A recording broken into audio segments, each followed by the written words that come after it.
Hi kids, today we're going to talk about collision theory. So, what is collision theory?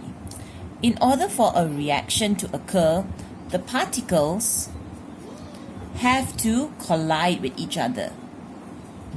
And not only they have to collide with each other, they have to collide with each other with sufficient energy. This amount of energy is called activation energy.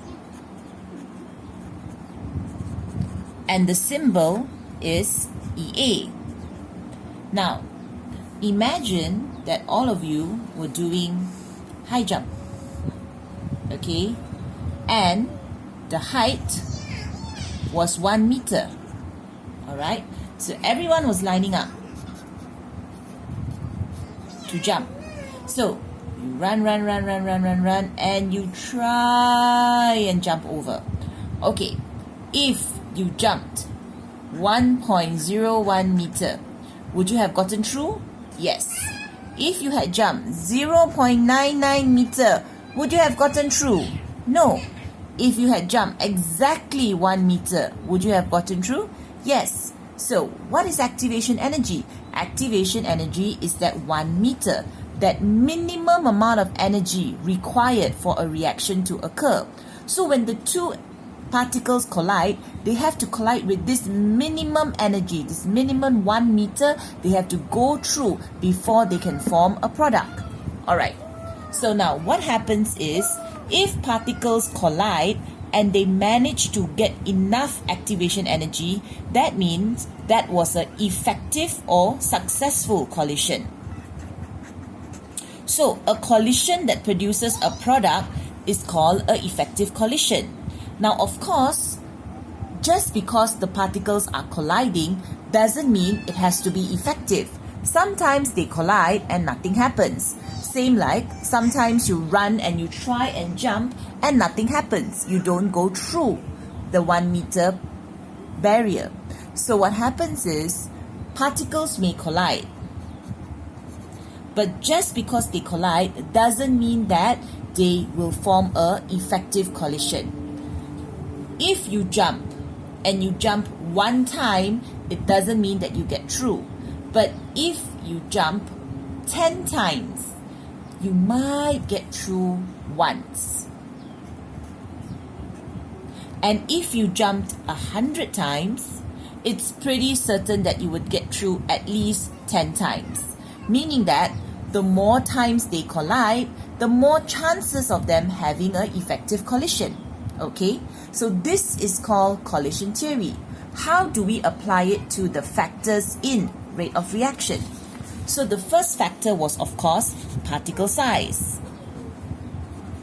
And we already know that having a large particle size as compared to having smaller particle sizes, the rate of reaction is much different.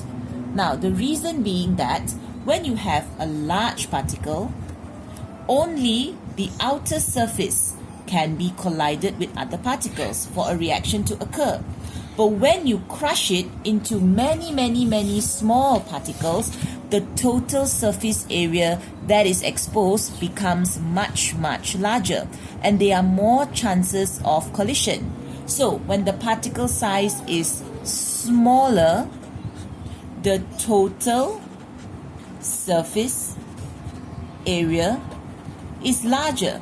Now, when there is more total surface area, then there is more collision. And when there is more collision, there is more effective collision. And when there is more effective collision, the rate of reaction increases.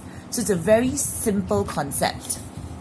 Particle size smaller, more total surface area, more collisions, more effective collisions, and the rate increases. What is another factor that affects the rate of reaction? Temperature. If we run one experiment at 20 degrees Celsius as compared to another experiment that is ran at 50 degrees Celsius, obviously the one that is at 20 degrees Celsius would be slower, and the one at 50 degrees Celsius will be much faster. So this is because the particles inside are now moving much faster. And when they move much faster, they will collide more often. Moving faster is called the particles having more kinetic energy.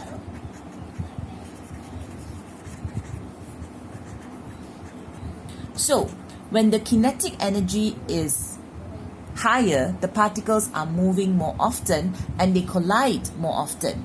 Now, that's not the only reason. When the particles have more energy, the chances of these particles achieving activation energy is higher. Remember what's activation energy? So because the particles have more energy, the chances of them reaching at a 1 meter level is higher. So there are two reasons why temperature increases the rate of reaction. The first one is that particles have more kinetic energy. The second one is so that more particles have achieved activation energy. Okay, so when more particles have achieved activation energy, there will be more collisions, more effective collisions, and the rate of reaction will increase. We will continue about the other factors in the next video. Bye!